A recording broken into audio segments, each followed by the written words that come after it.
Good evening, all of you. Good evening, all. Good evening, Vaishnavi. Good evening, Vedanti, Gamini, Kalyani, Gaurav. Good evening, Sneha, Tisha, Dushyant, Pragati, Atharv, Ishwari. Good evening, all. Good evening, Prachi. Okay students, तो once again आज का session हम लोग start कर रहे हैं। सभी लोग आ गए बेटा? Okay, good Sujal. Okay, good Rani. Okay, तो इवोल्यूशन का आज का हमारा जो है थर्ड लेक्चर है। और थर्ड लेक्चर बेटा, आज का जो लेक्चर है वो स्पेशली लास्ट वाला जो हमारा लेक्चर हुआ था उस पर बेस्ड है। थोड़ा सा रिवीजन करेंगे और रिवीजन के साथ ही साथ कुछ पिक्चराइजेशन होगा और थोड़ा सा विजुअलाइजेशन होगा। उसके बेसिस पे आज का ये सेशन जो है हम लोग कंटिन्यू करने वाले हैं। चलो, तो विदाउट डिले किए हम लोग सबसे पहले जल्दी से स्टार्ट कर रहे हैं जो भी हम लोग लास्ट लेक्चर में यहाँ पर स्टडी किए हुए हैं। Okay, got it. चलो, तो अब देखिए बेटा, यहाँ पे जैसे कि आपको याद होगा लास्ट लेक्चर में हम लोगों ने यहाँ पर जो भी पार्ट जो स्टडी किए थे हम लोगों ने, ओके, तो जो भी पोर्शन का हम लोगों ने यहाँ पे जो स्टडी किए थे, इसमें जैसे कि हम लोग इवोल्यूशन का जो स्टडी कर रहे हैं, क्या स्टडी कर रहे हैं हम लोग? इवोल्यूशन का हम लोग जो स्टडी कर रहे हैं। तो इवोल्यूशन में इवोल्यूशनरी बायोलॉजी क्या होता है ये हमने देखे थे सबसे पहले। इवोल्यूशनरी बायोलॉजी मींस एक स्टडी, कौन सा स्टडी बेटा? लाइफ फॉर्म की हिस्ट्री जो होती है इसका स्टडी करना, ये क्या कहलाता है? Evolutionary biology. ओके, और वो भी कैसे? एक लाइफ फॉर्म, जैसे कि एक सिंगल एक सेल बना, तो एक इस सिंगल सेल से आज इस तरह से कॉम्प्लेक्स फॉर्म ऑफ लाइफ जो ओरिजिनेट हुआ है, तो ये कॉम्प्लेक्स फॉर्म ऑफ लाइफ जो है एक्चुअली कैसे ओरिजिनेट हुआ है ये हम लोगों को यहाँ पर जो है वो देखना है, समझे?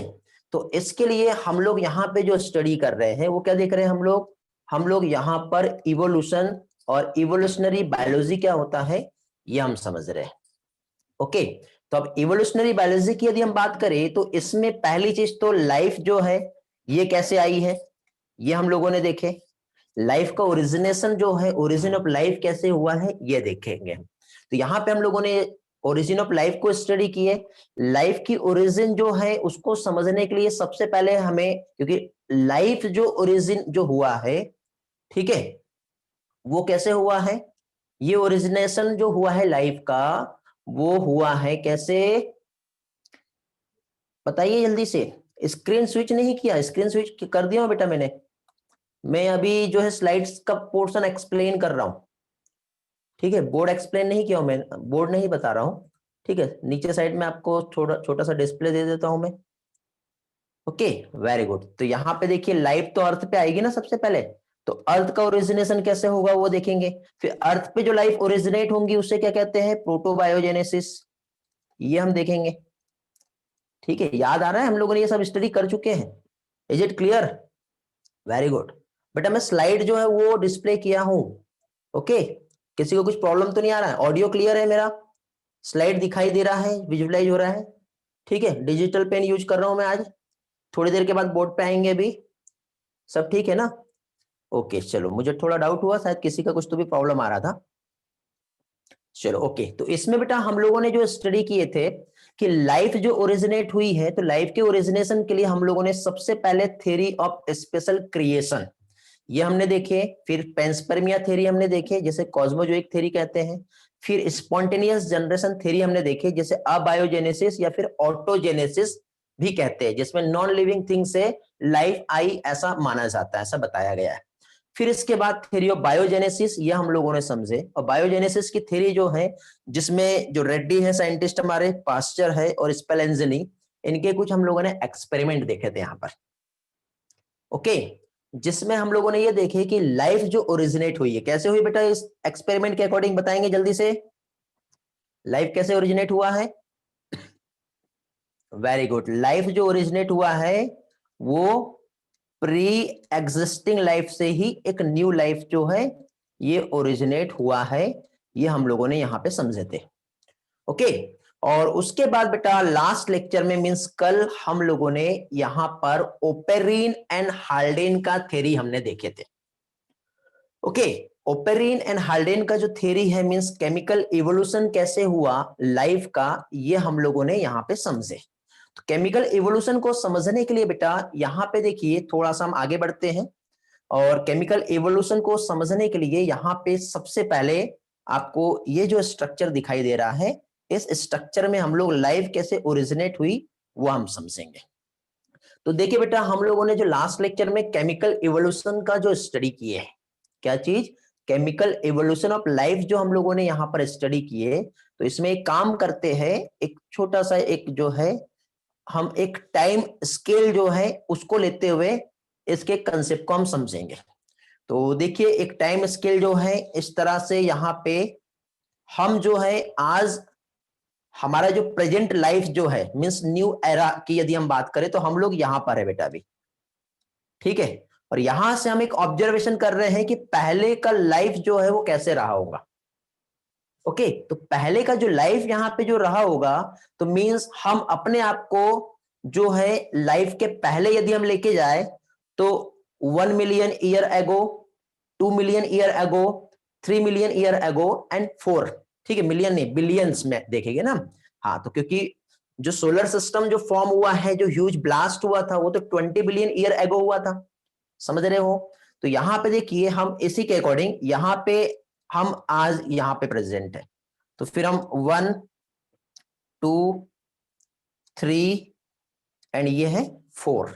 अब मुझे बताओ बेटा, हमारा जो यूनिवर्स है, हमारा जो सोलर सिस्टम है, इसका ओरिजिनेशन हम देखें तो कब हमारा सोलर सिस्टम ओरिजिनेट हुआ,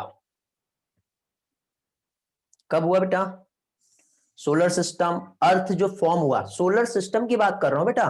20 बिलियन ईयर एगो तो एक बिग बैंग हुआ था, 20 बिलियन ईयर एगो जो है एक ह्यूज ब्लास्ट हुआ था, बिग बैंग के नाम से हमने उस कंसेप्ट को समझे थे, बिग बैंग थ्योरी हमने देखे थे।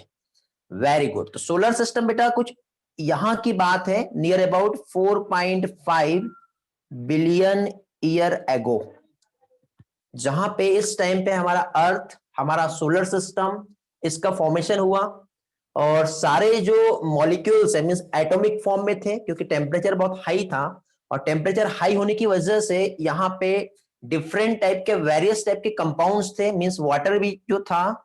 तो यहाँ पे देखो बेटा, ये जो आपको दिखाई दे रहा है ये वाटर मॉलिक्यूल्स हो गया, ठीक है। उसी के साथ साथ यहाँ पे ये जो आपको दिखाई दे रहा है, उसी के जस्ट साइड में ये हो गया हमारा कार्बन डाइऑक्साइड, ओके। इसी के साथ साथ यहाँ पे ये हाइड्रोजन हो गया, और यदि हम देखेंगे तो यहाँ पे मीथेन एंड अमोनिया NH3, और फाइनली यहाँ पे जो है ये क्या हो गया, अमोनिया।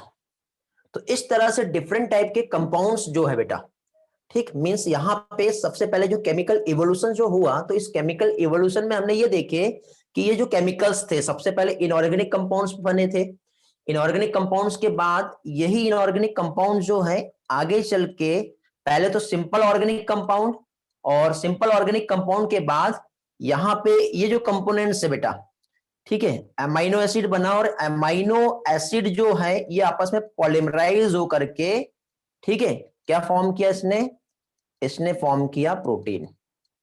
याद आ रहा है बेटा, इस तरह से पढ़े थे, थोड़ा सा पिक्चराइजेशन होगा तो आपको सारी चीजें अच्छे से याद रहेगी, ओके। इसी के साथ साथ आपको इधर साइड का ये जो स्ट्रक्चर जो दिखाई दे रहा है, ये वाला, ये क्या था बेटा, न्यूक्लियोटाइड और न्यूक्लियोसाइड फॉर्म हुआ, और न्यूक्लियोटाइड जो है आपस में जब पॉलीमराइज हुआ, जिसकी वजह से फाइनली क्या बना, बताओ ये क्या है, व्हाट इज दिस,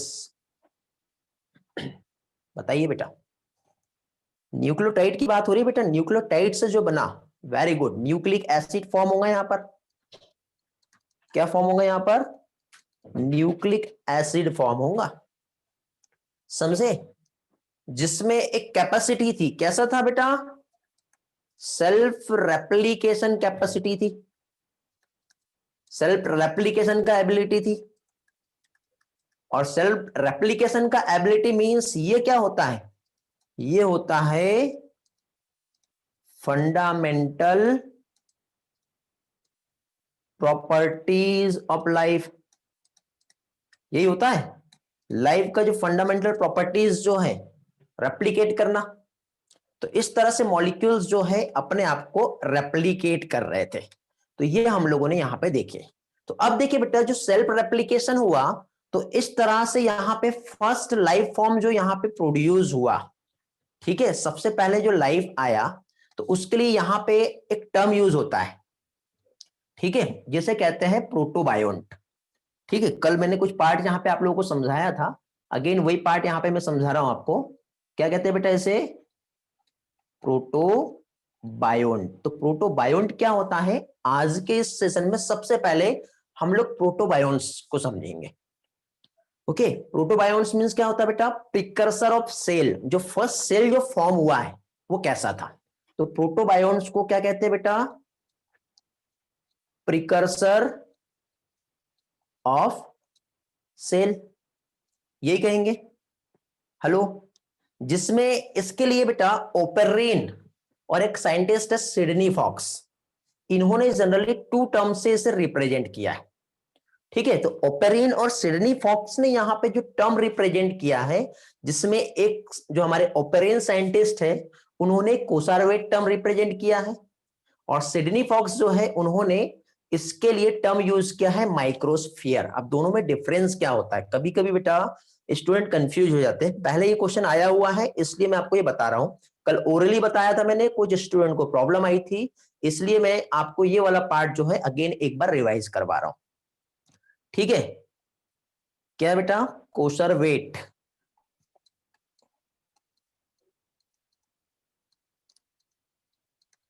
एक ये टर्म है और एक है माइक्रोस्फीयर। ओके, अब कोसरवेट एंड माइक्रोस्फीयर की यदि हम बात करें तो ये क्या होता है? तो कोसरवेट की यदि हम बात करें तो कोसरवेट बेटा दोनों भी जो है ये एक स्पेशल टाइप का, मतलब जो है जो हमारा फर्स्ट प्रिकर्सर ऑफ सेल जो है उसका एक अल्टरनेटिव नेम है, दोनों कुछ भी डिफरेंट नहीं है। ठीक, हाँ, इसका रिलेवेंट क्या है बेटा गौरव, यही बता रहा हूं मैं। प्रोटोबायोंट जो है ये हमारा फर्स्ट सेल जो फॉर्म हुआ था ना वो है। ठीक है, मतलब डायरेक्ट सेल्स जो है वो यूकेरियोटिक सेल या प्रोकैरियोटिक सेल नहीं बना ना, सबसे पहले सेल के समान एक स्ट्रक्चर बना था। अब सेल के समान स्ट्रक्चर मींस क्या, कैसे होगा वो? तो देखो हम इस पार्ट को समझते हैं कि सेल के टाइप जो स्ट्रक्चर बना होगा यहाँ पर, तो देखो बेटा यहाँ पे इस तरह से ये जो है ये हमारा वाटर बॉडीज है, ओशियन है। ठीक है, इसी तरह से था। ओके, तो ये जो है ये हो गई क्या बेटा? हमारी water bodies.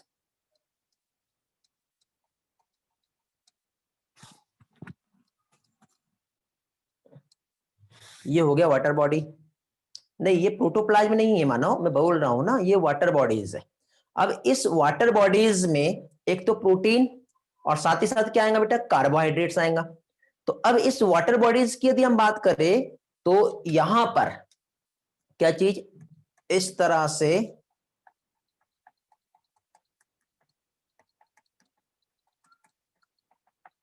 Protein molecules present है, ऐसे रहे होंगे, समझ रहे हो? और प्रोटीन मॉलिक्यूल्स के साथ ही साथ यहां पे अगेन बताओ क्या रहा होगा? यहां पे ये जो रहा होगा कार्बोहाइड्रेट। लेकिन इसी के साथ साथ बेटा कुछ ये बीचों बीच में एक स्ट्रक्चर ऐसा बना होगा जो यहां पर कुछ ज्यादा ही कॉम्पैक्ट फॉर्म में यहां पर प्रेजेंट रहा होगा। ठीक है, तो इस तरह से एक स्पेशल टाइप का एक सेल के समान एक स्ट्रक्चर बन गया, समझे? जिसको हमारे एक साइंटिस्ट है जिनका नाम है ओपेरिन, जानते हो आप लोग भी? कौन सा साइंटिस्ट? ओपेरिन। तो ओपेरिन जो है, ओपेरिन ने इसके लिए टर्म यूज किया कोसारवेट। कोसारवेट मींस क्या होता है? कोसारवेट मींस जो वाटर बॉडी है उसमें प्रोटीन्स और कार्बोहाइड्रेट जो है कॉम्पैक्ट फॉर्म में प्रेजेंट है। ठीक है, प्रोटीन एंड क्या चीज? कार्बोहाइड्रेट्स जो यहां पर प्रेजेंट है ये कुछ इस तरह से प्रेजेंट है। अभी देखो माइक्रोस्फीयर क्या होता है ये भी समझा देता हूं। गौरव डोंट वरी, टेंशन ना लो, अभी थोड़ी देर में आपको क्लियर हो जाएगा मैं क्या समझाना चाह रहा हूं। ओके, थोड़ा सा वेट करो। अब यही चीज हम यहां पर देखें तो ये हो गया हमारा वाटर बॉडीज। ठीक है। अब ये जो वाटर बॉडीज है, अब ये जो दो साइंटिस्ट, एक सिडनी फॉक्स है और एक ओपेरिन है, इन्होंने यहाँ पे जो अपना कंसेप्ट जो यहाँ पे दिया, अब देखो ये तो हो गई वाटर बॉडीज। इस वाटर बॉडीज में यहाँ पे इस तरह से सिर्फ और सिर्फ जो कंपोनेंट प्रेजेंट था वो क्या था बेटा, प्रोटीन।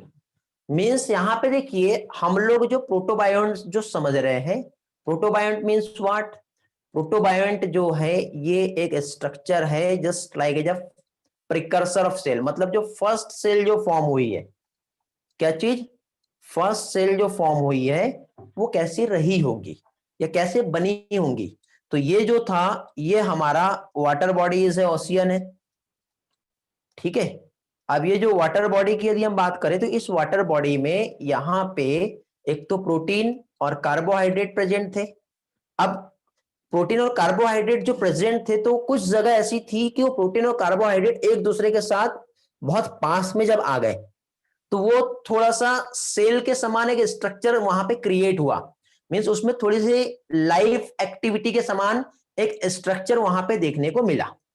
तो लाइफ एक्टिविटी के समान वहां पे स्ट्रक्चर जो देखने को मिला, तो यहाँ पे हमारे एक साइंटिस्ट थे ओपेरिन, उन्होंने वो जो फर्स्ट सेल थी उसका नाम क्या दे दिया बेटा, कोसार्बेट दे दिया। ऐसा नहीं बोलेगा ना ये पहली सेल है, ये पहली सेल, ऐसा नहीं, उसको कुछ नाम देना है। तो ओपेरिन के अकॉर्डिंग जो फर्स्ट सेल है, जो प्रोटोबायंट सेल है, उसको क्या कहा है बेटा, कोसार्बेट। और सिडनी फॉक्स जो है, ठीक है, क्या नाम है, सिडनी फॉक्स जो है, इन्होंने यहाँ पे एक स्पेशल टाइप के लेयर देखे। उस लेयर का जो था वो वहां पे सिर्फ और सिर्फ क्या प्रेजेंट था, प्रोटीन प्रेजेंट था। तो इस प्रोटीन की जो यहाँ पे लेयर जो प्रेजेंट थी, तो इन्होंने सिडनी फॉक्स ने जो नाम दिया, क्या नाम दे दिया इसका, माइक्रोस्फीयर नाम दे दिया, ठीक है। अब देखो यदि मान लो यहाँ पे लिपिड मॉलिक्यूल्स भी आके यहाँ पर इस तरह से अटैच्ड होते हैं तो इस तरह से एक सेल मेम्ब्रेन के समान एक स्ट्रक्चर बन जाएगा, बन गया। तो ये लिपिड की एक बायलेयर मेम्ब्रेन बनती है, ठीक है। और लिपिड के अंदर जो रहेंगे बेटा यहाँ प्रोटीन रहेगा एज इट इज, यहाँ पे जो रहेंगी बेटा इस तरह से प्रोटीन की बाहर मेम्ब्रेन बन जाएंगी। और प्रोटीन की बाहर जो मेम्ब्रेन बनी तो जो भी इंपॉर्टेंट सब्सटेंसेस यहाँ पे प्रेजेंट है, कार्बोहाइड्रेट्स कह लो या प्रोटीन और दूसरे टाइप के जो एलिमेंट्स, वो अंदर साइड आ जाएंगे। तो इस तरह से चारों तरफ सेल को प्रोटेक्शन मिल गया एक स्पेशल टाइप के लेयर फॉर्म होकर के, और उसके इनसाइड में यहाँ पे जो हुआ वो क्या हो गया, बाकी के सेल कंपोनेंट में just like a protoplasmic structure जो है ये फॉर्म हो गया। और इस तरह से सबसे पहले बेटा जो फर्स्ट सेल है वो यहां पर फॉर्म हुई, जिसे क्या कहते हैं, प्रोटोबायोंट कहते हैं। समझ गए।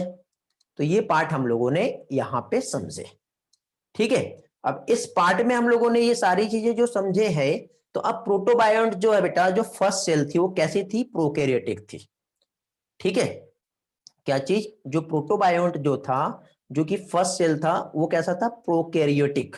तो इसे हम आज के टाइम पे जो समझेंगे इस कंसेप्ट को, तो इसमें देखिए क्या क्या है, एक तो मीथेन, अमोनिया, हाइड्रोजन और वाटर, ठीक है। यहां पे आते हैं, ठीक, ये वाला पार्ट मैंने आपको बताया। अभी हम लोग यहां पे इस कंसेप्ट को समझेंगे तो ये कैसे हुआ होगा, तो इसके कुछ एविडेंस हमें समझना पड़ेगा। तो यहां पे बेटा जो केमिकल इवोल्यूशन जो हुआ है इसका हमको एविडेंस समझना है, ठीक है। केमिकल इवोल्यूशन के एविडेंस को समझने के लिए यहां पे एक बहुत अच्छा एक्सपेरिमेंट, एक साइंटिस्ट है जिनका नाम है यूरे और मिलर, ठीक है।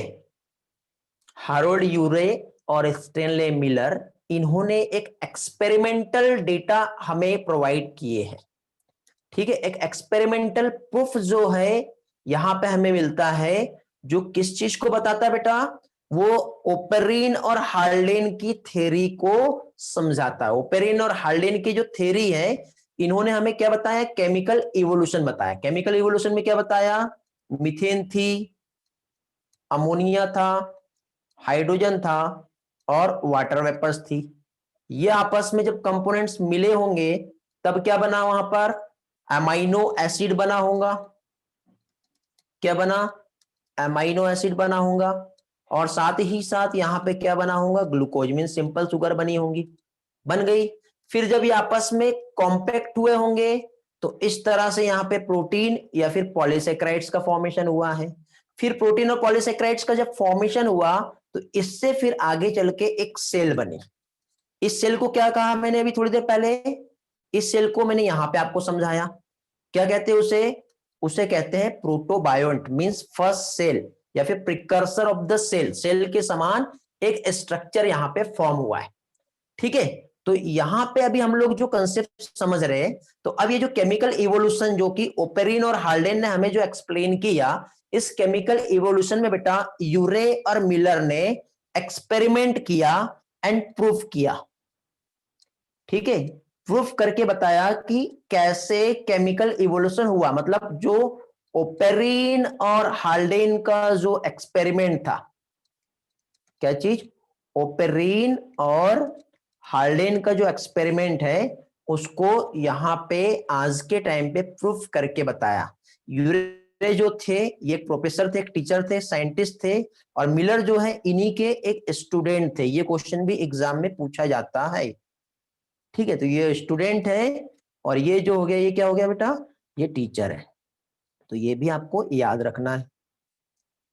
ठीक है, तो इन लोगों ने, दोनों ने मिलकर क्या किए, जो ओपेरिन एंड हाल्डेन है इनका एक्सपेरिमेंट को प्रूफ किया आज के टाइम पे। क्योंकि आज के टाइम पे जो है केमिकल इवोल्यूशन मतलब नॉन लिविंग थिंग से एक लाइफ का आना पॉसिबल है क्या, नहीं है। लेकिन इन्होंने एक स्पेशल टाइप का एपरेटस बनाए जिसकी हेल्प से आज के टाइम पे उसी के जैसा एक स्ट्रक्चर मींस लाइफ कैसे फॉर्म हुआ होगा उसे आज हमें एक्सपेरिमेंटल प्रूफ करके यहां पे समझा है। तो अब हम लोग बेटा आज के इसमें जो यूरे एंड मिलर का जो एक्सपेरिमेंट है उस एक्सपेरिमेंट को यहां पे समझेंगे। ठीक है, तो देखो आपको यहाँ पे ये एपरेटस दिखाई दे रहा है। ठीक है, पहले एपरेटस देख लो क्योंकि इसके बाद मैं इस पार्ट को जूम कर दूंगा तो आपको फिर दिखाई नहीं देगा। दिखाई दे रहा है बेटा इस तरह का, यहाँ पे ये एक एपरेटस है। इस एपरेटस को भी हम पढ़ेंगे, ये वाला। ठीक है, ये एक ग्लास से बना हुआ एक एपरेटस है। कैसा है, ये एक ग्लास का बना हुआ एक एपरेटस है। तो इस एपरेटस को समझेंगे कि यूरे एंड मिलर ने हमें जो डेटा जो दिया, मतलब डेटा नहीं, उन्होंने जो एक्सपेरिमेंट किए और एक्सपेरिमेंटली प्रूफ करके हमें यहां पे बताया कि एक्चुअली लाइफ जो है, फर्स्ट लाइफ जो है वो कैसे आई। हाँ बेटा, first life non living thing से आई है ना। कैसे, हम लोगों ने पढ़े हैं, कहां पढ़े बताओ, अबायोजेनेसिस थ्योरी में। केमिकल्स जो थे वो इनऑर्गेनिक कंपाउंड जो है वो फॉर्म कैसे हुआ, तो वो तो एक नॉन लिविंग थिंग ही था ना, उससे ऑर्गेनिक कंपाउंड्स बना है और उसी के बाद फिर आगे का सारा वहां पे आया हुआ है। समझ रहे ना, वही चीज हम यहाँ पे देखने वाले हैं। तो अब देखो बेटा यहाँ पे इन्होंने एक एपरेटस जो यहाँ पे बनाए। ठीक है, मींस यहाँ पे इन्होंने ग्लास का एक एपरेटस लिए। एपरेटस में ये जो था ये एक स्पार्क चैम्बर है। ये क्या है, ये एक, अरे यार ये मिट जा रहा है, एक मिनट इसको हटाना पड़ेगा। यहाँ पे ये जो है ये क्या है, ये एक स्पार्क चैम्बर है। ठीक है, कभी कभी मार्क करना सही तरह से चलता नहीं है। ये हो गया स्पार्क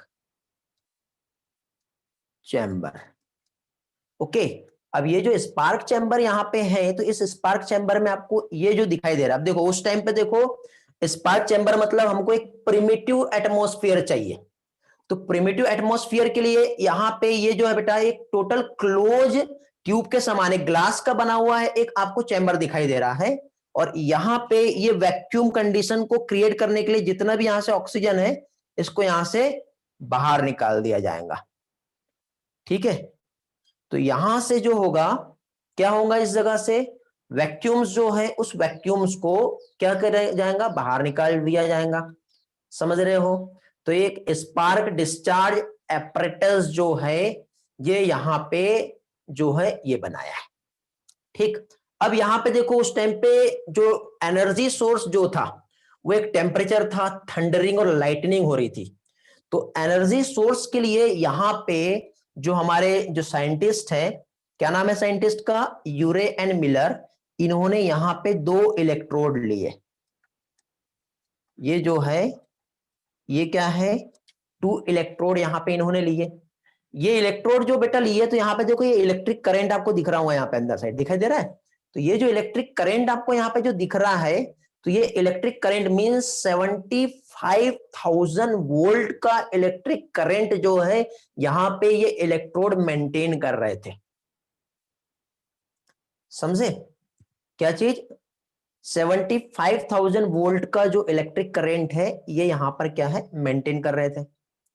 फिर इसके बाद देखिए ये जो इलेक्ट्रोड यहां पे लिए, इलेक्ट्रोड के बाद यहां पे जो फर्स्ट केमिकल जो थे, ठीक है, जो फर्स्ट केमिकल जो थे मींस मीथेन, अमोनिया और क्या था बताओ, यहां पे जो उन्होंने लिए सबसे पहले जो केमिकल थे, 3 केमिकल थे हमारे, 3 केमिकल कंपोनेंट, एक तो methane, ammonia, hydrogen. Very good. तो मीथेन, अमोनिया और हाइड्रोजन का जो रेशियो रहेगा वो कैसा रहेगा, 2:1:2। ये एग्जाम में क्वेश्चन आता है, ये मालूम रखना होना चाहिए बेटा आपको, ठीक है। ओके बेटा दोस्तों, बोर्ड पे आएंगे हम थोड़ी देर के बाद, डोंट वरी, टेंशन ना लो। ये डायग्राम समझ लो सबसे पहले क्या है, ठीक है। उसके बाद वापस से सारी चीजें जो है वो मैं बताऊंगा। अभी समझ नहीं रहा है क्या बेटा, ये बताओ, जो बता रहा हूं मैं वो समझ रहा है या नहीं समझ रहा है? बाकी लोग भी रिस्पॉन्स करेंगे। हाँ, तो अब देखिए इसी के साथ साथ यहां पे, चलो समझ रहा है तो थोड़ा कंटिन्यू करते हैं बेटा ये वाला पार्ट पहले। इसी के साथ साथ यहां पे देखो एक और चीज चाहिए। क्या चाहिए इसी के साथ साथ? यहां पे ये जो है बेटा एक जो बीकर है यहां पर जहां पे वाटर बॉयल हो रहा है, तो वाटर बॉयल करना है तो उसके लिए क्या करना पड़ेगा?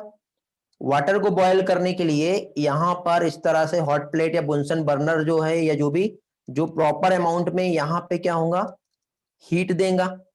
हीट देने के बाद फाइनली अल्टीमेटली यहां पे क्या होगा, ये बॉइलिंग होगी। तो ये जो है यहां पे बॉइलिंग वाटर है। बॉइलिंग वाटर से क्या हुआ बताओ? बॉइलिंग वाटर की हेल्प से यहां पे क्या होगा, वाटर बॉयल होगा तो वेपर्स बनेंगे। क्या बनेंगे यहां पर? वेपर्स बनेंगे। अब ये जो वेपर्स यहां पे जो फॉर्म हो रहे हैं, तो ये वेपर्स जो है यहां से इस तरह से इधर जाएंगे, क्योंकि देखो बेटा उस टाइम पे के समान हमको एनवायरनमेंट जो है ये बनाना है। तो उस टाइम पे जो इन्वायरमेंट जो था, वो जैसा इन्वायरमेंट था वैसा ही इन्वायरमेंट हमको यहाँ पर क्रिएट करना है। तो इस तरह से यहाँ पे ये जो है ये वाटर वेपर्स यहाँ पे फॉर्म हो रही है, ठीक है। जितना ऑक्सीजन चाहिए था बाहर निकालना था हमने यहाँ से निकाल दिए। तो ये अंदर का जो एटमॉस्फेयर है ये कैसा हो गया है, ये रेड्यूसिंग एटमॉस्फेयर हो गया है। एटीएम लिख रहा हूं मैं, ठीक है, एटीएम मतलब एटीएम मशीन नहीं हमारी। ये क्या हो गया, रेड्यूसिंग एटमॉस्फेयर हो गया है।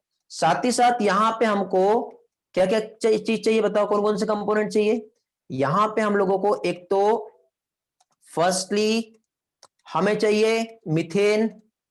सेकेंड हमें क्या चाहिए बताओ, मीथेन के बाद हम लोगों को यहां पे चाहिए अमोनिया। उसके बाद फिर क्या चाहिए, हाइड्रोजन, ठीक है। तो मीथेन, अमोनिया, हाइड्रोजन ये आ गया और इधर से वाटर वेपर्स आ गई, ठीक है।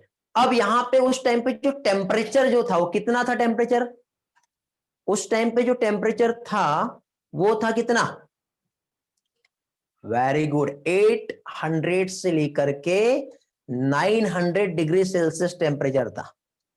तो यहां पे 800 डिग्री सेल्सियस जो टेम्परेचर है, इतना टेम्परेचर भी यहां पर मेंटेन किया जाएगा। समझे? तो इस तरह से ये जो स्पार्क चैम्बर है, यहां पे इलेक्ट्रोड प्रोवाइड किया गया है। इलेक्ट्रोड के साथ ही साथ यहां पे बेटा जो थंडरिंग और लाइटनिंग जो हो रही है और एक रेड्यूसिंग एटमॉस्फेयर, वो सारा एटमॉस्फेयर यहाँ पे जो है ये मेंटेन किया गया है। देखो अभी वापस से मैं एक बार रिवाइज करा देता हूं, यदि किसी को कुछ भी नहीं समझा होगा तो ठीक, कुछ भी नहीं वाले कंडीशन तो नहीं बनेगी, लेकिन फिर भी हम लोग एक बार यहाँ पे देख लेते हैं जो भी पार्ट मैंने थोड़ी देर पहले आप लोगों को एक्सप्लेन किया। ओके, ठीक। तो देखिए बेटा यहाँ पे मैं आप लोगों को जो भी पार्ट समझा रहा था, इसमें मैंने आप लोगों को यहाँ पे क्या बताया बेटा, यूरे एंड मिलर ने इस तरह से ग्लास का बना एक यहाँ पे एक एपरेटस लिया, जिसे क्या कहते हैं, स्पार्क चैम्बर। क्या कहते हैं इसे, स्पार्क चैम्बर। अब यहाँ पे उस टाइम पे लाइटनिंग हो रही थी, तो लाइटनिंग के लिए यहाँ पे दो इलेक्ट्रोड, इस तरह से दो इलेक्ट्रोड यहाँ पे लगे हैं। ये एक स्पार्क चैम्बर है। इस स्पार्क चैम्बर में हमें मीथेन, अमोनिया, हाइड्रोजन ये चाहिए थे। ये हमने प्रोवाइड किए 2:1:2 के रेशियो में। टेम्परेचर वहां पर 800 डिग्री सेल्सियस मेंटेन किया गया। इसी के साथ साथ बेटा इधर से बॉइलिंग वाटर, क्योंकि वाटर वेपर्स के फॉर्म में हमें चाहिए था, तो ये बॉइलिंग वाटर के लिए यहाँ पे जो है एक बीकर है, जहां से वाटर सप्लाई हो रही है और यहाँ से कंटिन्यू हीट दी जा रही है, जिससे यहाँ पे वेपर्स बन रहा है। रेड्यूसिंग एटमॉस्फेयर को बनाने के लिए यहाँ से बेटा वैक्यूम पंप था, जिसके थ्रू वैक्यूम को बाहर निकाल दिया गया। और फाइनली बेटा यहाँ पे जब केमिकल रिएक्शन हुई, उतना टेम्परेचर जब यहाँ पे प्रोवाइड हुआ, तो फाइनली क्या हुआ बेटा, ये जो केमिकल्स आपस में कंडेंस्ड होंगे, और कंडेंस्ड होने के बाद यहां पर क्या बनेगा, एमाइनो एसिड का प्रोडक्शन हो जाएगा। क्या होगा बेटा, एमाइनो एसिड का प्रोडक्शन होगा। अब एमाइनो एसिड जो प्रोड्यूस होगा, तो बेटा देखिए वो जो बनेगा वो गैसेस फॉर्म में बनेगा, समझ रहे हो ना। तो अब ये जो गैसेस फॉर्म में यहाँ पे जो फॉर्म होगा, तो उसके लिए यहाँ पे बेटा एक कंडेंसर लगाया हुआ है। ओके, यहां पे जो है ये क्या है, कंडेंसर है। कंडेंसर में क्या हो रहा है, एक साइड से यहां से देखो वाटर जो है, कूल वाटर जो होता है, कूलिंग वाटर, वाटर को इन किया जा रहा है, और जो हॉट वाटर है यहां से वाटर जो है ये क्या होगा, आउट किया जाएगा। ठीक है, तो एक साइड से वाटर इन हो रहा है और एक साइड से वाटर जो है ये क्या हो रहा है, आउट हो रहा है। समझे, मीन्स कंडेंसर आप समझ रहे हो ना क्या होता है। देखो मैं यहां पे बता रहा हूं, ये जैसे कि सपोज ये हमारी एक इस तरह से ये एक ट्यूब है, ठीक है, ये एक पाइप है हमारा। तो ये पाइप तो अंदर से गया है ना, तो इसके बाहर हम लोग एक दूसरा पाइप यदि लगा दें, ठीक है, यदि हम इसके जस्ट बाहर साइड एक दूसरा यदि ऐसा एक पाइप लगा दे, और ये जो बाहर साइड एक जो दूसरा पाइप यहाँ पे लगा हुआ है, इसमें यदि हम लोग इधर से कूल वाटर यदि प्रोवाइड करें यहां पर, ठीक है, तो ये कूल वाटर है, तो अंदर का जितना भी जो गैसेस फॉर्म में जो लिक्विड मतलब आ रहा है, वो यहां से जब आउट होगा तो किस फॉर्म में जाएगा, वो लिक्विड बन जाएगा। इधर से जो आ रही थी वो क्या आ रही थी, गैस आ रही थी। समझे, तो इस तरह से बेटा एग्जाम में क्वेश्चन पूछे जाते हैं कि सबसे पहले जो एमाइनो एसिड जो फॉर्म हुए वो कौन से थे, तो ग्लाइसिन, एलालीन एंड एस्पार्टिक एसिड, ये 3 एमाइनो एसिड जो है, ठीक है, यहां पर अब फाइनली जो है यहां पे जो एमाइनो एसिड आएंगे, 3 टाइप के एमाइनो एसिड यहां पे प्रोड्यूस हुए, जिसमें से फर्स्ट जो था वो क्या था, ग्लाइसिन था, ग्लाइसिन। सेकेंड जो था एलालीन, और थर्ड जो था एस्पार्टिक एसिड। समझे, तो ये 3 एमाइनो एसिड जो है सबसे पहले फॉर्म हुए, प्रोड्यूस हुए। ठीक है, तो इस तरह से जो इलेक्ट्रिक डिस्चार्ज, जो हमारा स्पार्क डिस्चार्ज एपरेटस जो था, उसमें यूरे एंड मिलर जो है इस एक्सपेरिमेंट को जो प्रूफ किया, ये बेटा बहुत पुरानी बात नहीं है, लेटेस्ट अभी अभी की बात है, 1953 की बात है।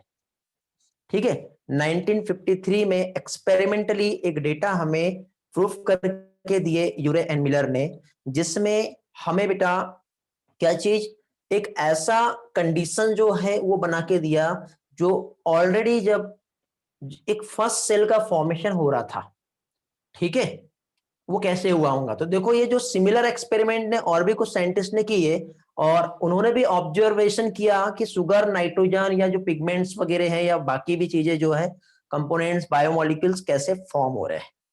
तो ये बाकी के साइंटिस्ट जो है उन्होंने भी यहाँ पे इस तरह से एक्सपेरिमेंट किए। तो अब देखो यहां पे इस तरह से हम लोगों ने अभी थोड़ी देर पहले जो देखे थे, क्या देखे थे बेटा, जो फर्स्ट सेल जो फॉर्म हुआ है, ये यहां पे मैंने बताया था क्या था बेटा, प्रोटोबायोंट। तो अब देखिए यहां पे ये जो फर्स्ट सेल जो फॉर्म हुआ है, क्या चीज, जो यहां पर, यार मार्कर कभी कभी चलता नहीं है यार। हाँ, यहां पे ये जो फर्स्ट सेल जो फॉर्म हुआ है, ठीक है, वो कैसा था, ये था प्रोकैरियोटिक था। एंड नेचर कैसा था इसका, हीटेरोट्रॉपिक। कल पढ़ाया था मैंने आपको, ठीक है, जो नेचर है ये कैसा है, हीटेरोट्रॉपिक। तो एक काम करते हैं, इसमें हम दो कंसेप्ट को समझते हैं। जो फर्स्ट सेल यहां पे जो प्रोड्यूस हुआ है, ठीक है, क्या चीज, जो फर्स्ट सेल यहां पे जो प्रोड्यूस हुआ है, तो जैसे कि सपोज यहां पे हम टू सेल्स जो है ये बना लेते हैं। देखो ये एक सेल है और ये एक सेल है, ठीक। अब ये जो दोनों भी सेल्स है, तो इसमें हम एक हेटेरोट्रॉप्स लेते हैं और एक हम लेते हैं यहां पर ऑटोट्रॉप्स। तो ये वाला जो सेल है ये कैसा है, हेटेरोट्रॉप्स। उस टाइम पे देखो बेटा, ये जो सेल्स जो फॉर्म हो रहे हैं, ठीक है, ये सब वाटर बॉडीज में बने होंगे, तो ये हेटेरोट्रॉप्स है। और ये जो है, ठीक है, ये क्या है, ऑटोट्रॉप। अब ऑटोट्रॉप्स जो यहां पे फॉर्म हुआ होगा, अब बताओ कैसा हुआ होगा बेटा, हेटेरोट्रॉप्स तो ऐसा था जो दूसरी सेल, मतलब ये एक, जब बड़ा एक प्रोकैरियोटिक सेल था, वो छोटे प्रोकैरियोटिक सेल को डायरेक्टली खा जा रहा था। मतलब एनर्जी सोर्स के लिए ये खुद तो कुछ बना नहीं सकता ना, तो ये किसी ना किसी पर डिपेंड रहेगा। तो किस पर डिपेंड रहेगा ये, बताइए, हेलो, वेरी गुड। तो किसी ना किसी पर तो डिपेंड रहेगा ये। तो किस पर डिपेंड रहने वाला है ये, दूसरी सेल्स पर डिपेंड रहेगा। ओके, समझ में आ रहा है ना, वेरी गुड, ग्रेट, सभी के आंसर्स मिल रहे हैं मुझे, बहुत अच्छी बात है। चलो आगे कंटिन्यू करते हैं फिर हम। ओके, तो देखो आगे बढ़ाने के पहले एक बार मैं रिस्पांस देख लेता हूं, समझ में आया ना सभी लोगों को बेटा ये जो बताया मैंने। अब कल जो पार्ट बताया था बेटा, उसको थोड़ा सा एक बार रिवाइज करते फिर आगे बढ़ रहे हैं हम लोग। रिस्पॉन्स करो जल्दी से। शुभम, अनिकेत, गौरव, तेजस्विनी, चलो ऑलमोस्ट सभी लोगों को सारी चीजें समझ में आ गई। हाँ हाँ, चलो आगे बढ़ते हैं। हाँ बेटा पूर्वल, तो अब देखिए, अब ये जो ऑटोट्रॉप्स यहाँ पे जो है, ऑटोट्रॉप्स की यदि हम बात करें, तो ऑटोट्रॉप्स यहाँ पे दो टाइप के थे। कल जो पढ़ा है वो रिवाइज कर रहे हैं आप लोग, आंसर देते जाएंगे जल्दी जल्दी मुझे। ऑटोट्रॉप जो है वो टू टाइप के थे। एक कैसा था बेटा, जो केमिकल्स पर अपना फूड बना रहा था, तो वो उसे क्या कहेंगे, कीमो ऑटोट्रॉप्स कहेंगे। क्या कहेंगे उसे, उसे कहेंगे कीमो ऑटोट्रॉप। और दूसरा बेटा, जो लाइट से अपना, मतलब कीमो ऑटोट्रॉप जो अपना केमिकल से अपना एनर्जी जो है वो प्रोड्यूस कर रहा है। तो जो केमिकल मतलब सराउंडिंग जो भी वहां पे केमिकल्स है, उसे डिग्रेड करेगा और एनर्जी लेगा। और कुछ वहां पे फर्स्ट सेल ऐसा था जो सनलाइट जो है उससे अपना एनर्जी जो है वो ले रहा था। तो लाइट से जब अपना एनर्जी लेगा तो वो क्या कहलाएगा, वो कहलाएगा फोटो ऑटोट्रॉप्स। समझ गए, तो एक कीमो ऑटोट्रॉप्स था और दूसरा फोटो ऑटोट्रॉप, क्योंकि बेटा दोनों भी सेल को अल्टीमेटली एक ही चीज चाहिए, और वो था क्या चीज, ग्लूकोज। ठीक है, इस सेल को भी ग्लूकोज चाहिए, और ग्लूकोज को यूज करके ये अपना एनर्जी बनाएगा in the form of ATP. ये वाला सेल जो है इसको भी ग्लूकोज चाहिए, और ये भी जो है यूज करके ये भी क्या प्रोड्यूस करेगा, ये भी प्रोड्यूस करेगा एटीपी। ओके, तो अब यहां पे एटीपी का जो प्रोडक्शन जो होगा, यदि हम देखें, ठीक, तो एटीपी में या तो केमिकल से या तो किससे, अपना लाइट से जो है वो एनर्जी प्रोड्यूस कर पा रहा है। ठीक है, तो अब देखिए बेटा, यहां पे ये जो फर्स्ट सेल जो था कीमो ऑटोट्रॉप्स और फोटो ऑटोट्रॉप्स, तो डायरेक्टली देखो सीक्वेंस कैसा होगा, आप ही बताइए मुझे, ये जो सीक्वेंस जो रहा होगा वो कैसा रहा होगा। सीक्वेंस में सबसे पहले तो फर्स्ट सेल था, कल देखे थे हमने, सबसे पहले फर्स्ट सेल था जिसे प्रोटोबायंट नाम कहा है हमने। क्या कहा है? प्रोटोबायोन्ट। प्रोटोबायोन्ट से जो है मींस फर्स्ट सेल जो था कैसा था? प्रोकैरियोटिक था, और साथ ही साथ कैसा था? हेटेरोट्रॉपिक नेचर का था। फिर उसके बाद हेटेरोट्रॉपिक जो डिपेंड था, अब कुछ लोग मतलब वहां पे चेंजेस आते जा रहे थे, फिर उन्होंने क्या किए? केमिकल्स का यूज करना चालू कर दिए। तो केमिकल्स का यूज चालू किए तो उस टाइम पे कीमो ऑटोट्रॉप्स फॉर्म हो गए। याद आ रहा है? ऐसे पढ़े थे। फिर और मॉडिफिकेशन हुआ, फिर उन्होंने क्या क्या किया? लाइट यूज करना चालू किया, तो फोटो ऑटोट्रॉप्स जो है ये फॉर्म हो गए। ठीक, और ये दोनों भी जो थे बेटा, इन्होंने फ्री ऑक्सीजन जो रिलीज किए थे क्या? नहीं, अभी भी बेटा जो मॉलिक्यूलर ऑक्सीजन जो है ये रिलीज नहीं हुआ है, नॉट रिलीज। ठीक, फिर इसके बाद और कुछ इवोल्यूशन हुआ, और इवोल्यूशन होने के बाद, ठीक है, पहले तो मुझे एग्जांपल्स बताएंगे बेटा। हाँ, अभी तक के बेटा यहाँ पे सारे के सारे जो ऑर्गेनिजम्स है वो एनारोबिक है, प्रोकैरियोटिक है, एनारोबिक है। ठीक, और इनके कुछ पूर्वज बेटा आज भी मिलते हैं। जैसे कीमो ऑटोट्रॉप्स की हम बात करें तो इसमें sulphur bacteria, iron bacteria, nitrifying bacteria जो इसमें आते हैं। ठीक है, सल्फर बैक्टीरिया आता है, आयरन बैक्टीरिया आता है, नाइट्रीफाइंग बैक्टीरिया आता है, आज भी बेटा अवेलेबल है। फोटो ऑटोट्रॉप्स जो है, ठीक, ये हम लोगों ने देखे, लेकिन अभी भी देखो यहाँ पे फोटो ऑटोट्रॉप जो है ये H2S का यूज कर रहा था, और इसने भी ऑक्सीजन रिलीज किया क्या? नहीं रिलीज किया। फिर उसके बहुत टाइम के बाद, ठीक है, जैसे कि BGA हमने देखे थे, जो वाटर बॉडी में से हाइड्रोजन का यूज कर रहा था, और इसने बेटा ऑक्सीजन जो है वो रिलीज किया था। याद आया? ये हम लोगों ने कल पढ़े थे। तो इस तरह से यहां पर जो है ऑक्सीजन जो है वो क्या हुई थी? रिलीज हुई थी। ओके, क्लियर हो गया? अब देखो यहां पे एक बहुत अच्छा कंसेप्ट हमें समझना है, तो वो कंसेप्ट जो है मैं यहां पे आपको बताता हूं। कंसेप्ट में ऐसा बेटा कि देखो एक थ्योरी जो है इसमें दी गई है, जिसे कहते हैं एंडोसिम्बायोटिक थ्योरी। मैं दिखाई दे रहा हूं ना बेटा आपको प्रॉपरली? अभी बोर्ड दिख रहा है ना पीछे का? स्लाइड नहीं बोल रहा हूं, बोर्ड। हाँ, देखिए अभी यहां पे हम लोग जो है एक थ्योरी देखेंगे जिसे कहते हैं एंडो सिम्बायोटिक थ्योरी। ये बहुत इंपॉर्टेंट थ्योरी है बेटा, और इवोल्यूशन जो चैप्टर में आपको पढ़ा रहा हूं ना, तो हो सकता है कि कुछ चीजें आपको एनसीईआरटी में ना मिले, बट बेटा बहुत सारी चीजें कहीं ना कहीं से कनेक्टेड है जो हमारे एनसीईआरटी में ही दिया हुआ है। ठीक है, समझ रहे हो? तो इसलिए इन चीजों को आपको ध्यान रखना है। तो अब देखो एंडोसिम्बायोटिक थ्योरी मतलब यहाँ पे कैसे यूकेरियोटिक जो है ये प्रोड्यूस हुए, या how are eukaryotic were form. यदि हम देखें यदि तो पहले तो हमें ये मालूम था कि एक प्रोकैरियोटिक सेल है इतना बड़ा जो छोटे प्रोकैरियोटिक सेल को खा जा रहा है। ठीक है, और ऑब्वियसली जैसे कि एक यहाँ पे ये जो बड़ा सा सेल यहाँ पे प्रेजेंट है, और ये एक छोटा सा सेल यहाँ पर प्रेजेंट है, इसका कलर दूसरा यूज कर लेते हैं हम लोग। ठीक है, एक बड़ा सा सेल है और ये एक छोटा सा सेल है, तो ये बड़ा सा सेल इस छोटे से सेल को खाएगा। जब इस बड़े से सेल ने इस छोटे से सेल को खाया, तो जनरली होता तो ऐसा है कि जब एक सेल दूसरी सेल को खाएगी तो अल्टीमेटली उसका डाइजेशन हो जाएगा, होगा कि नहीं ऐसा? ठीक है, बट यहां पे ऐसा नहीं हुआ। जब इस बड़ी सेल ने इस छोटी सेल को खाया, तो खाने के बाद जब ये सेल यहां पे गया, तो ये सेल ने बोला कि नहीं, मैं अपना एग्जिस्टेंस खत्म होने नहीं दूंगी।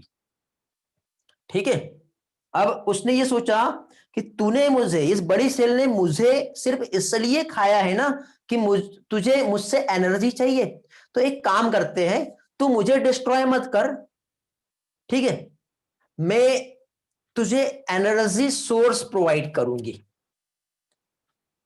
ठीक है, हाँ, तो यहां पे जो है इनकी फाइटिंग तो हुई, लेकिन फाइटिंग के बाद बेटा दोनों ने आपस में एक साझा कर लिए, पार्टनरशिप।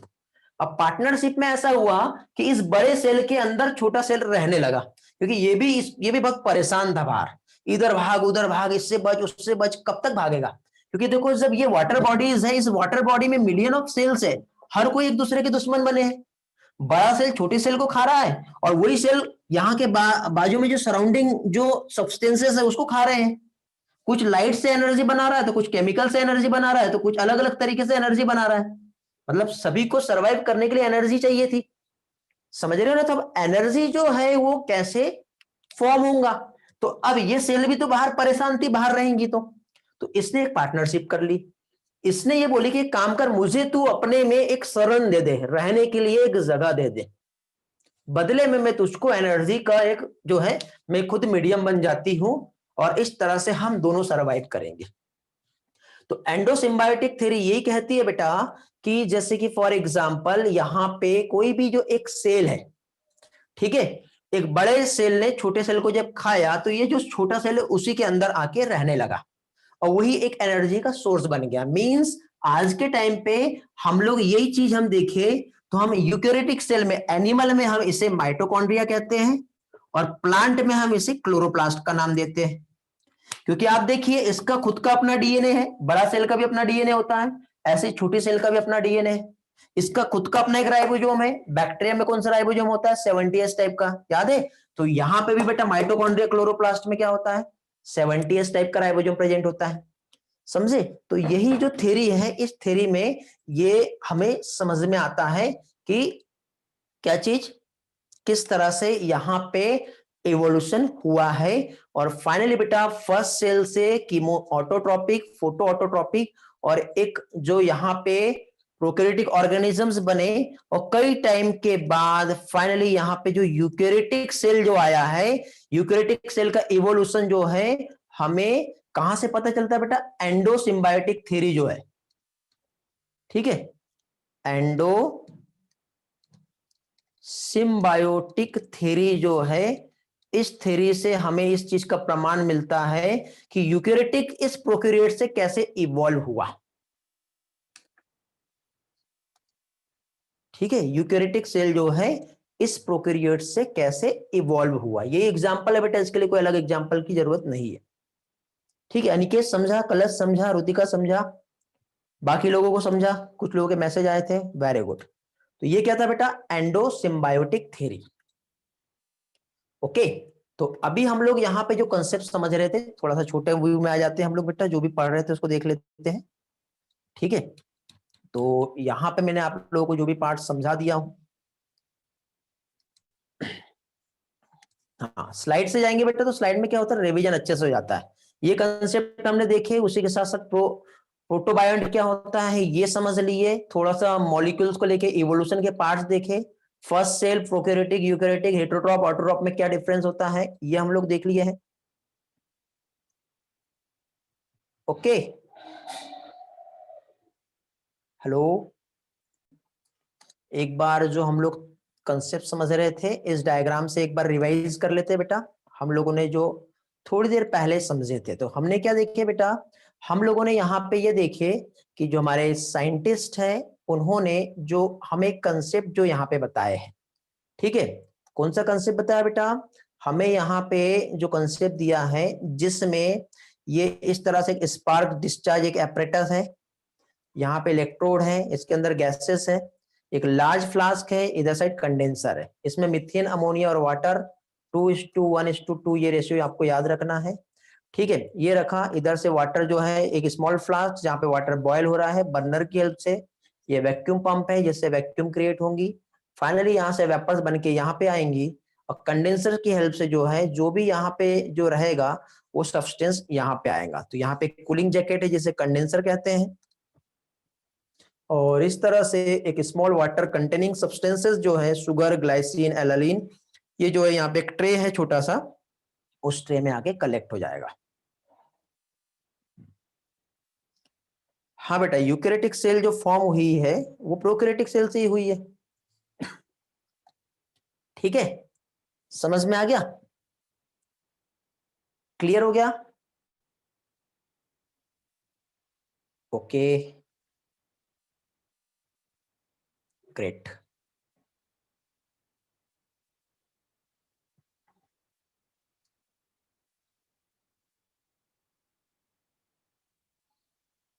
चलो कंटिन्यू करते हैं बेटा, आज थोड़ा सा कैमरा प्रॉब्लम भी कर रहा है वैसे। ठीक है, और मेरे कैमरे की सेटिंग भी चेंज हो गई है, वो बहुत दूर चला गया है, मेरा कैमरा बोर्ड बहुत छोटा हो गया है। ठीक है, इतना छोटा भी नहीं है जितना छोटा आपको दिखाई दे रहा है अभी। ओके, तो भी कोशिश करते हैं बेटा, थोड़ा सा बोर्ड पे मैं लेक्चर लूंगा, थोड़ा सा स्लाइड पे लूंगा। फाइनली अभी देखिए यहाँ पे हम लोग एविडेंस जो है ये समझेंगे। और एविडेंस जो है, जैसे कि हमने एक एविडेंस तो यहाँ पे देख ही लिए है। हम लोग एविडेंस देख रहे हैं बेटा, केमिकल इवोल्यूशन का जो एविडेंस है ये कैसे हुआ अभी हम लोगों ने यहाँ पे देखे। केमिकल इवोल्यूशन के बाद आगे बेटा नेक्स्ट एविडेंस पे आते हैं हम लोग, और एविडेंस जो हुआ है ऑर्गेनिक इवोल्यूशन। ठीक है, तो ऑर्गेनिक इवोल्यूशन का यहाँ पे हम लोग एविडेंस देखेंगे, जिसमें फर्स्ट एविडेंस जो आएगा वो आएगा पैलेंटोलॉजिकल एविडेंस। क्या आता है? पैलेंटोलॉजिकल एविडेंस जो है ये हम लोगों को यहाँ पे समझना है। ठीक है, तो अब पैलेंटोलॉजिकल एविडेंस की यदि हम बात करें तो थोड़ा सा कंसेप्ट जो है मैं यहाँ पे आप लोगों को समझा देता हूँ। ठीक है, अब कैमरा का सेटअप जो है चेंज हो गया बेटा, थोड़ा सा टेक्निकल प्रॉब्लम आई थी, तो आपको बहुत दूर दिख रहा हूँ मैं। ठीक है, और कैमरा के साथ बोर्ड भी जो है बहुत जो है छोटा सा हो गया होगा। ठीक है, तो भी थोड़ा सा पार्ट मैं बोर्ड पे ले रहा हूं, उसके बाद वापस से मैं स्लाइड पे आऊंगा। ओके, हेलो, करें कंटिन्यू। तो देखिए यहां पे हम लोग जो है वो देखेंगे एविडेंस फॉर इवोल्यूशन। अब इवोल्यूशन के एविडेंस यदि हम देखें तो पहली चीज तो पैलेंटोलॉजिकल एविडेंस जो है ये हम लोगों को समझना है। ठीक है, पैलेंटोलॉजिकल एविडेंस। तो पहली चीज तो पैलेंटोलॉजी क्या होती है ये समझ लो। तो पैलेंटोलॉजी का मतलब होता है बेटा स्टडी ऑफ फॉसिल्स। क्या चीज? स्टडी जो होती है फॉसिल्स का, ये कहलाता है पैलेंटोलॉजी। और आज के टाइम पे बेटा हम लोगों को कुछ ऐसे एविडेंस मिले हैं, ठीक, जो कि क्या कह सकते हैं बेटा हम लोग, जैसे जो फॉसिल्स है, ठीक, मैं पिक्चर्स दिखाऊंगा थोड़ी देर के बाद, तो उसकी हेल्प से हमें समझ में आया है कि हमारे जो पूर्वज थे या हम कैसे कहां से आए हैं। जैसे जो डायनासोर देखे तो नहीं हमने कभी भी, लेकिन कैसे होते हैं हमें पता है, कुछ एविडेंस हमें मिले हैं। तो फॉसिल्स का स्टडी करना पैलेंटोलॉजी कहलाता है, और उसके एविडेंस हमें मिले। तो इवोल्यूशन का जो हमें एविडेंस जो मिलता है, ठीक है, उसमें फर्स्ट आता है क्या चीज? पैलेंटोलॉजी। ठीक है, एविडेंस। फिर इसके बाद सेकंड बेटा हम लोग यहाँ पे होमोलोगस और एनालॉगस ऑर्गन का स्टडी करेंगे। एक तो होमोलॉजी समझेंगे और दूसरा एनालॉजी। तो होमोलोगस एंड एनालॉगस ऑर्गन जो है ये हम लोग यहां पर स्टडी करेंगे। फिर इसके बाद हम लोग नेक्स्ट जो है वेस्टिजियल ऑर्गन क्या होते हैं वो हम समझेंगे। क्या चीज? वेस्टिजियल ऑर्गन हम समझेंगे। ठीक है, वेस्टिजियल के बाद प्रोटीन होमोलॉजी आती है। क्या चीज? प्रोटीन की होमोलॉजी आती है। प्रोटीन होमोलॉजी के बाद एम्ब्रियोलॉजिकल एविडेंस भी हम समझेंगे। क्या क्या समझने वाले, ये ध्यान से समझो बेटा। उसके बाद हम लोग एम्ब्रियोलॉजिकल एविडेंस जो है ये हम देखेंगे। फिर हम लोग आएंगे बेटा नेचुरल सिलेक्शन और आर्टिफिशियल सिलेक्शन पर। कहां पे आएंगे हम लोग इसके बाद हम लोग आएंगे नेचुरल सिलेक्शन, और फाइनली हम लोग जो है आर्टिफिशियल सिलेक्शन जो होता है क्या होता है ये देखेंगे। क्योंकि देखो आपको याद होगा कि अभी तक के हम लोगों ने यहाँ पे जो भी स्टडी किए हैं, ठीक है, तो ये सारे स्टडी में क्या हुआ, ले लो बेटा स्क्रीनशॉट ले लो। थोड़ा सा एक्चुअली नेटवर्क बहुत फ्लक्चुएट कर रहा है और कैमरा भी आज सही काम नहीं कर रहा है। ओके, हाँ, आपने देखे होंगे लास्ट वीडियो भी थोड़ा सा ब्लर आया है, शायद कैमरे में कुछ तो भी प्रॉब्लम आ रही है। अभी सही आया, मेरा आउटपुट में भी प्रॉब्लम चल रहा है। हाँ, तो देखिए बेटा यहाँ पे मैं जो आप लोगों को बता रहा हूं एविडेंस, पहली चीज तो देखो लाइफ जो कैसे आई है। लाइफ, एक सेल, मतलब पहले तो नॉन लिविंग कंपोनेंट्स थे, इनऑर्गेनिक कंपोनेंट्स, उससे ऑर्गेनिक कंपाउंड्स बने, फिर उससे एक सिंगल सेल बना। अब ये सेल बना मींस फर्स्ट लाइफ फॉर्म अर्थ पे आ गई थी। फिर इसमें कुछ चेंजेस आए, और चेंजेस आने के बाद प्रोकैरियोटिक, फिर यूकैरियोटिक, और आज का इस तरह से कॉम्प्लेक्स फॉर्म ऑफ लाइफ जो है यहां पे प्रोड्यूस हुआ। समझे? तो अब ये जो कॉम्प्लेक्स फॉर्म ऑफ लाइफ जो यहाँ पे आया है, क्या चीज? कॉम्प्लेक्स फॉर्म ऑफ लाइफ जो आया है, तो तब से लेके अभी तक के क्या चेंजेस आए, यदि आप खुद सोचो, इवोल्यूशन में हम इतना पोर्शन का यदि स्टडी करेंगे तो कितनी सारी चीजें हैं जो हमें पढ़ना है। तो हम यहाँ पे बेटा अब इसके बाद जो आता है वो आता है ऑर्गेनिक इवोल्यूशन, और उसके क्या एविडेंस है ये हम लोग यहाँ पे समझेंगे। ठीक है, क्या क्या चेंजेस आए हैं एक सिंगल सेल से एक कॉम्प्लेक्स फॉर्म ऑफ लाइफ जो यहाँ पे प्रोड्यूस हुआ, तो क्या क्या यहाँ पे चेंजेस आए होंगे, बर्ड्स बने, रेप्टाइल्स बने, मैमल्स बने, एम्फिबियंस बने, तो कैसे एक्चुअली ये प्रोड्यूस हुए होंगे ये हम लोगों को समझना है। तो इसके लिए बेटा क्या क्या चेंजेस आए हैं और कैसे यहाँ पे आया उसके हमको एविडेंस देखना पड़ेगा। सिर्फ ये कह देने से नहीं होता, क्योंकि हमारा साइंस इसलिए नहीं मानता ना कि नहीं ऐसा हुआ है, उसके कुछ ना कुछ प्रूफ तो हमको देना पड़ेगा। ठीक है, तो यहां पे देखिए बेटा जो फॉसिल्स होता है वो क्या होता है, तो पहले वो हम समझते हैं।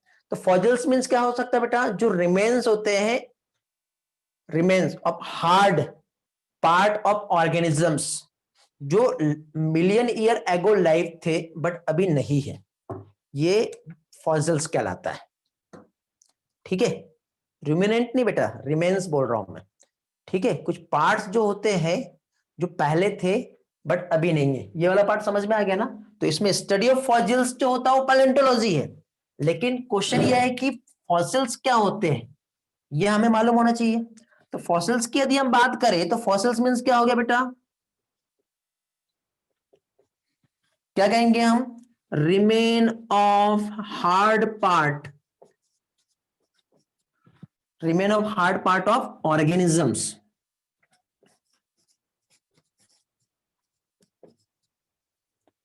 ठीक है, जो क्या थे बेटा, दैट लाइव, लाइव करते थे कब, मिलियन ईयर एगो, बट अब नहीं है, ये फॉसिल्स कहलाते हैं। क्योंकि देखो अब आप बोलोगे कि सर हमारी ये स्किन के भी तो फॉसिल्स मिलना चाहिए, बट देखो ये तो डिकम्पोज हो जाएगा, बट जो हमारा हार्ड पार्ट है जैसे बोन्स हो गया, ठीक है, नेल्स हो गया, तो ये हमारे हार्ड पार्ट्स है। तो अब क्या होगा, जैसे कि सपोज ये हमारी एक लेयर है, यहाँ पे एक एनिमल लाइव कर रहा है, इसके ऊपर यदि मिट्टी आ जाए और मिट्टी में वो दब गया यदि अंदर, दब गया तो उसके अंदर के जितने भी हार्ड सब्सटेंसेस है वो क्या रहेंगे बेटा, प्रिजर्व हो जाएंगे। समझे? तो ये जो प्रिजर्व होंगे तो ये क्या कहलाएगा, फॉसिल्स कहलाएगा।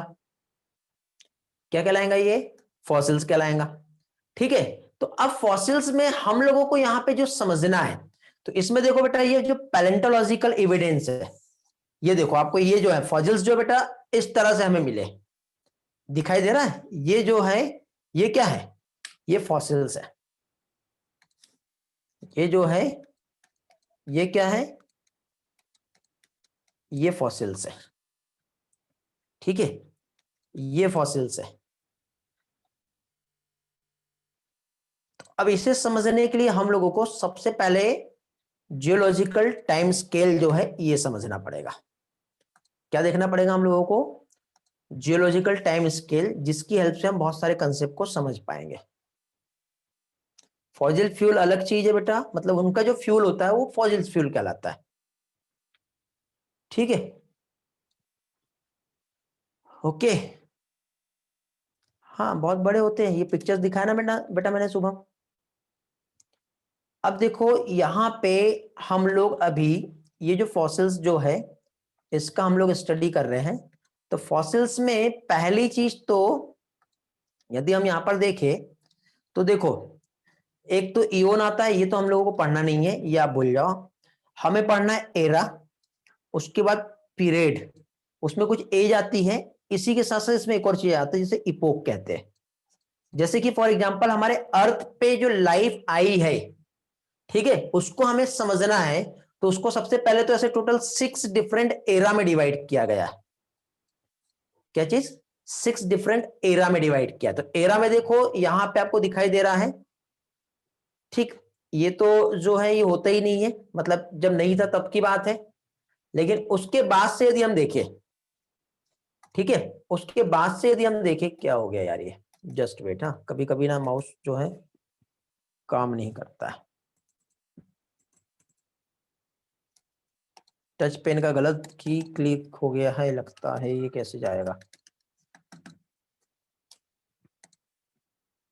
हाँ चलो आ गया।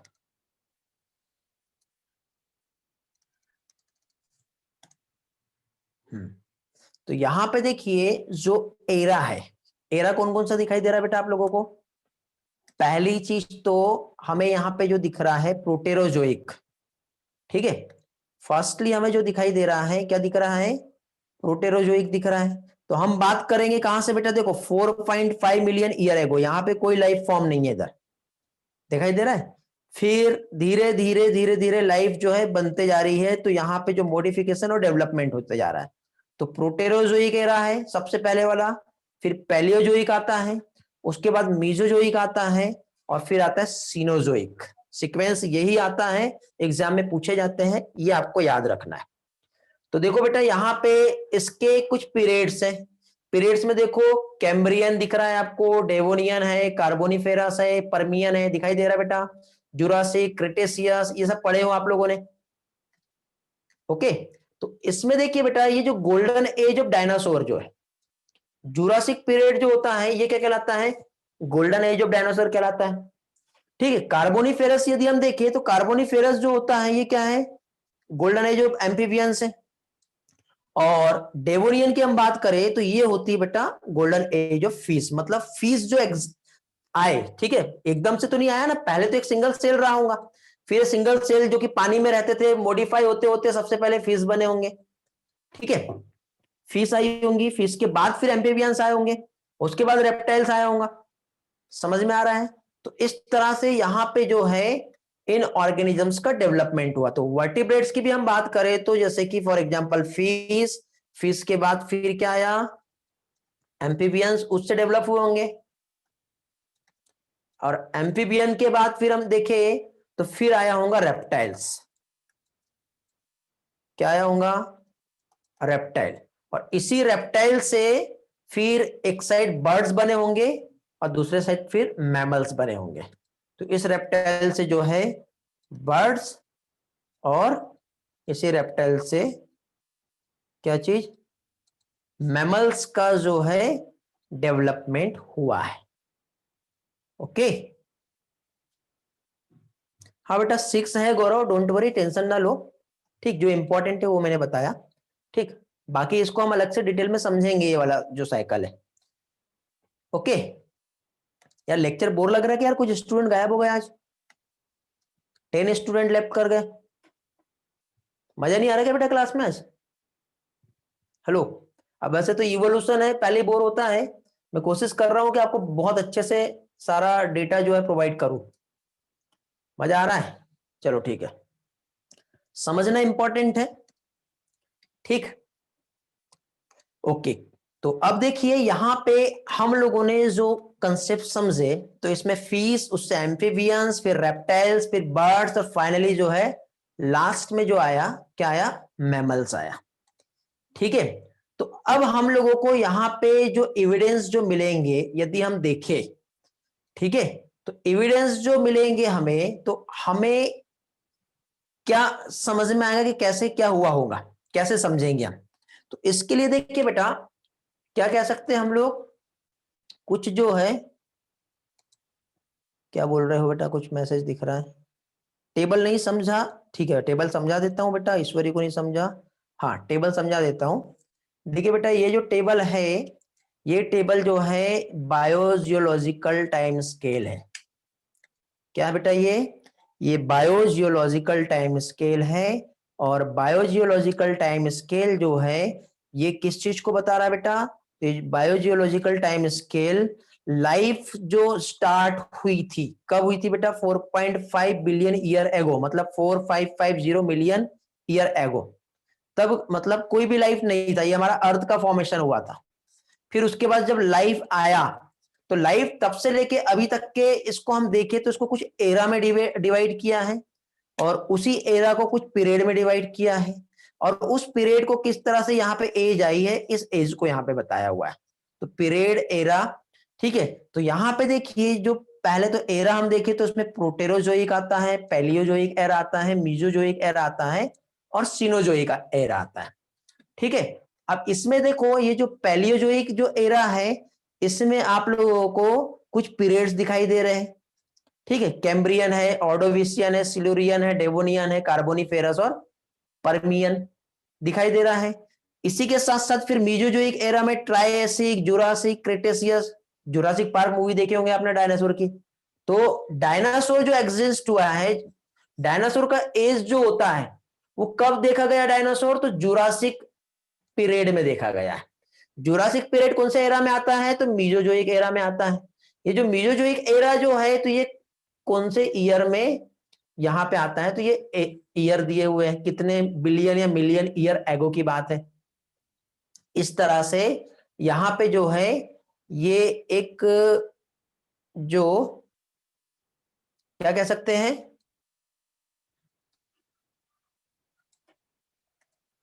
हेलो, ये जो है हमारा अपना जियोलॉजिकल टाइम स्केल। हाँ बेटा, आज कैमरा ना प्रॉब्लम कर रहा है, मुझे भी दिख रहा है। ठीक है, इसलिए प्रॉब्लम क्रिएट हो रही है।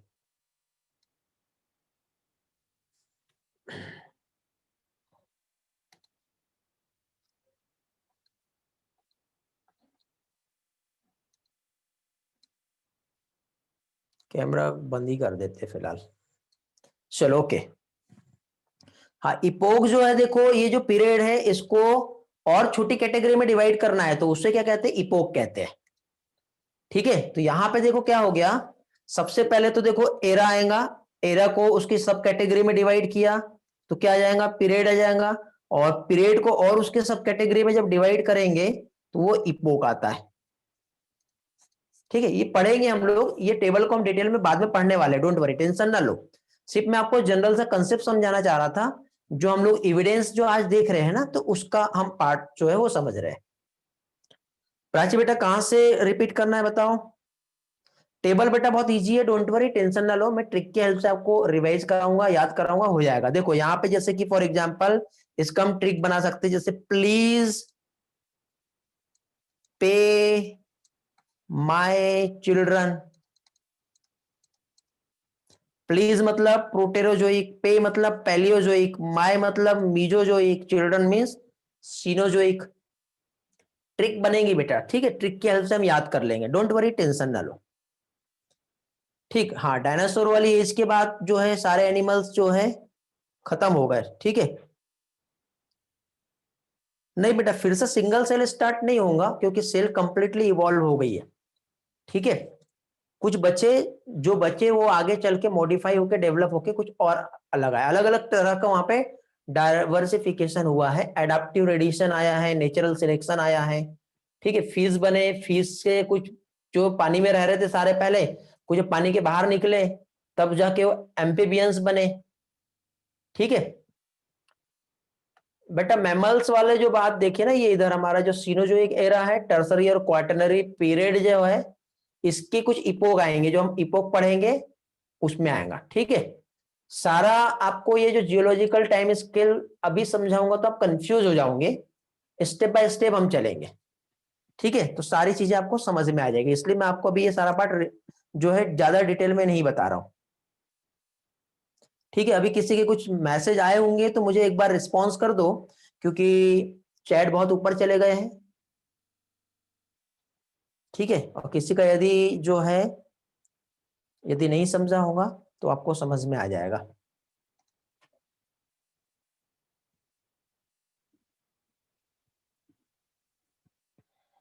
ओके, इपोक्स जो है बेटा, जब पीरियड को उसकी छोटे सब कैटेगरी में डिवाइड करेंगे तो वो इपोक आता है, उसमें Eocene, Miocene, Oligocene, Pleistocene, Palaeocene, इस तरह के इपोक वहां पे है। ठीक है बेटा, आर्यन समझा,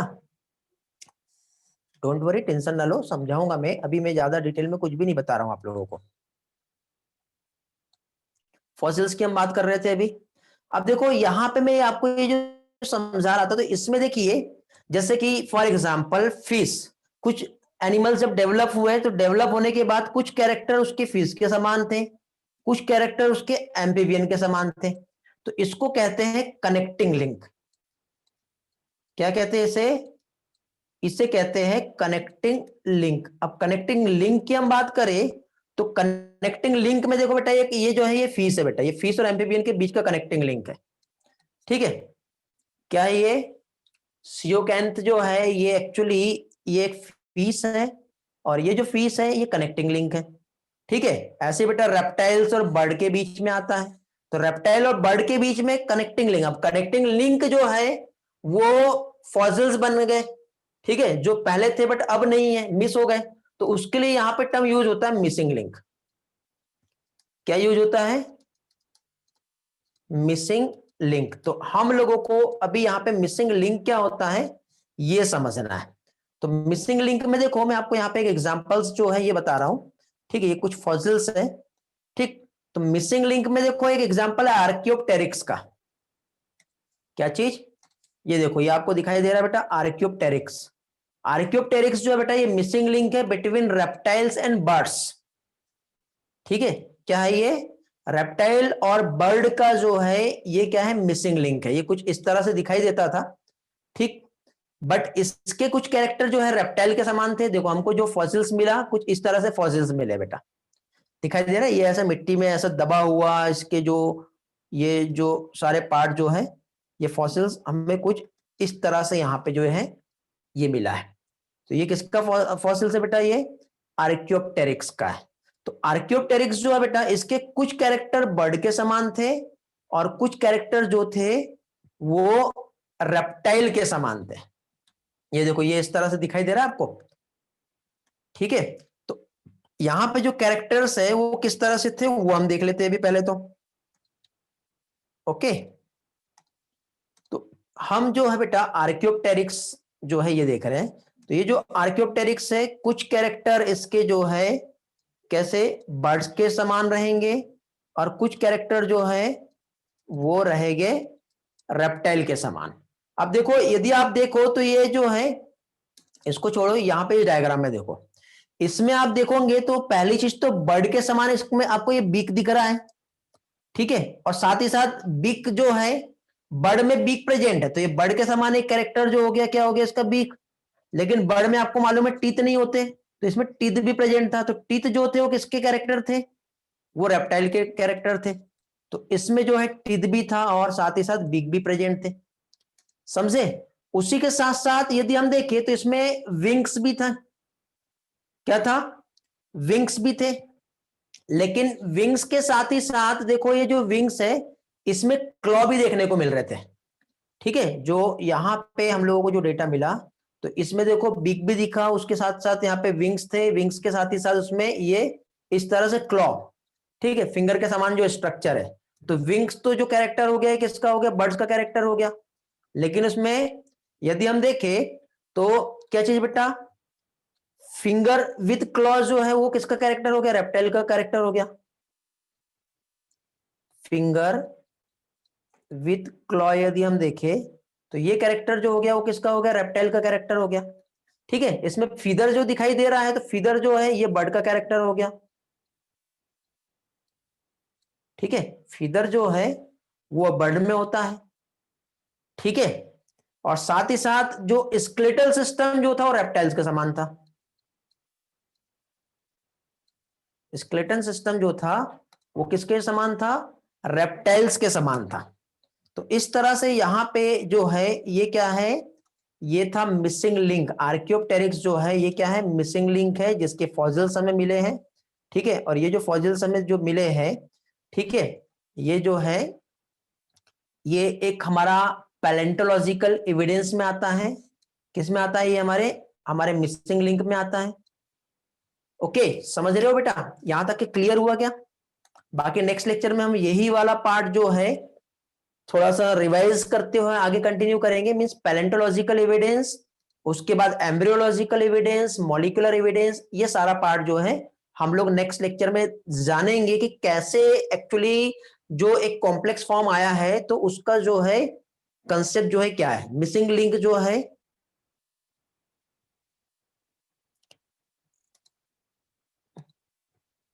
आई थिंक आप लोगों को बेटा कनेक्टिंग लिंक और मिसिंग लिंक का एक्चुअल डेफिनेशन क्या होता है शायद वो समझा नहीं है, मुझे ऐसा लग रहा है। ठीक है, डोंट वरी, टेंशन ना लो। मैं आपको दोनों में डिफरेंसेस क्या है और उसके कंसेप्ट क्या है वो नेक्स्ट लेक्चर में मैं क्लियर करवा देता हूं। ठीक है, मुझे ऐसा डाउट आ रहा है कि शायद किसी को प्रॉब्लम है।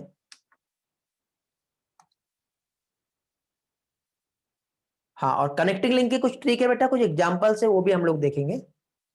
समझ में आ गया है दिव्या को? ओके, वेरी गुड बेटा, दिव्या रेवतकर को समझा है।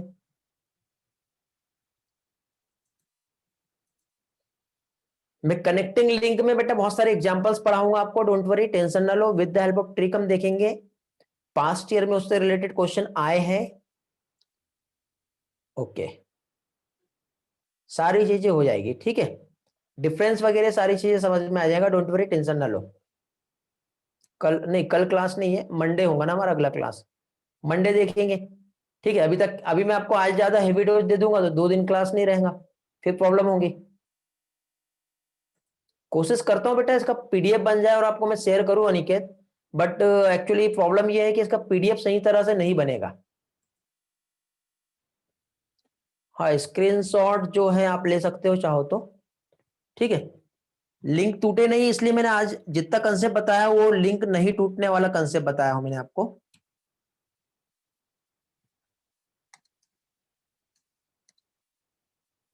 ओके, अच्छा एक काम करता हूं, मैं इसके स्क्रीनशॉट, ऐसे ही स्क्रीनशॉट बना के, छोटे छोटे स्क्रीनशॉट बना के आपको पोस्ट कर देता हूं। ठीक है, पीडीएफ तो नहीं आएगा बट ऐसे अलग अलग जो स्लाइड दिख रही है ना, इसका स्क्रीनशॉट जो है ये बना के मैं पोस्ट कर देता हूं।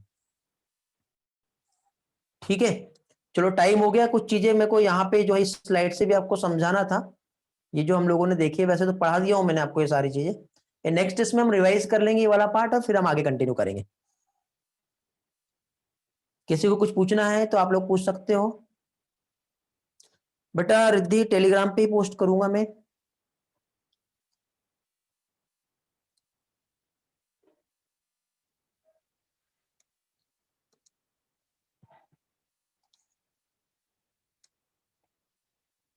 चलो, नो डाउट।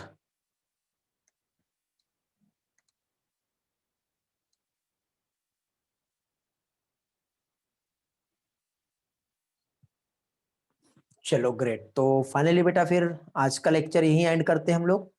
आगे का पोर्शन जो है हम नेक्स्ट लेक्चर में कंटिन्यू करेंगे।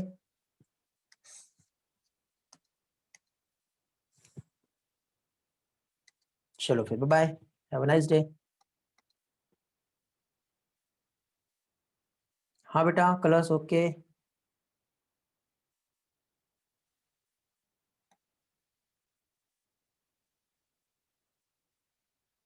Okay, bye bye.